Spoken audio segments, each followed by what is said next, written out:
இன்னைக்கு மதியம் செஞ்ச சிக்கன் பிரியாணி கொஞ்சம் இருக்குது, கொஞ்சம் எறா ஃப்ரை இருக்குது.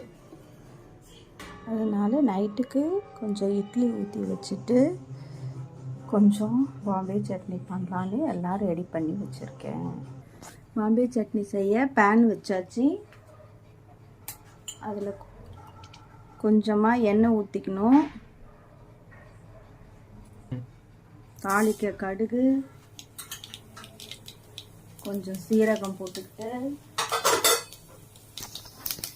சின்னதாக நறுக்கி வச்ச ஒரு வெங்காயம், கொஞ்சம் கருவேப்பிலை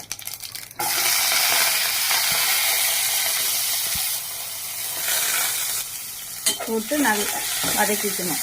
ரொம்ப வதக்கக்கூடாது, கொஞ்சம் லைட்டாக கலர் சேஞ்ச் ஆனால் போதும்.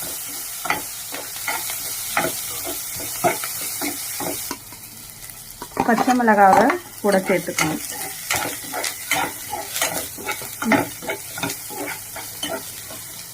மூணு பச்சை மிளகா, ஒரு தக்காளி.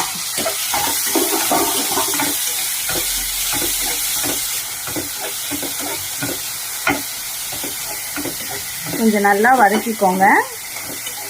வதக்கிட்டு தேவையான அளவுக்கு உப்பு போட்டுக்கோங்க. கொஞ்சோண்டு சிட்டிகை மஞ்சத்தூள் போட்டுக்கோங்க.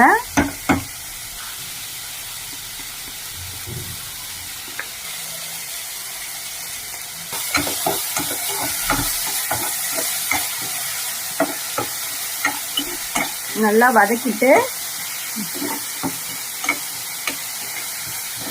இருக்கிற கடலை மாவை இதில் மிக்ஸ் பண்ணிடணும்.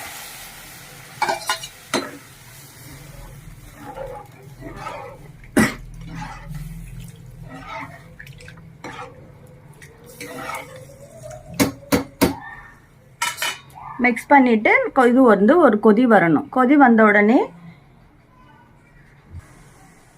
நல்லா கொதி வந்தோடனே நறுக்கி வச்சிருக்கிற கொத்தமல்லியை தூவி ஆஃப் பண்ணிடணும். இந்த கன்சிஸ்டன்சி வந்த பிறகு இதில் கொத்தமல்லி தூவிட்டு லேசாக பெருங்காயத்தூள் தூவிக்கோங்க. பெருங்காயத்தூள் தூவிட்டு ஆஃப் பண்ணிவிடுங்க. ஆஃப் பண்ணிவிட்டு ஒரு ஸ்பூனு நெய் ஊற்றி சர்வ் பண்ண வேண்டியது. கொஞ்சோண்டு நெய் சேர்த்துக்கோங்க, அவ்வளோதான். ஆஃப் பண்ணிவிடுங்க. இட்லிக்கு இந்த பாம்பே சட்னி காம்பினேஷன் சூப்பராக இருக்கும். நீங்களும் செஞ்சு சாப்பிட்டு பாருங்கள்.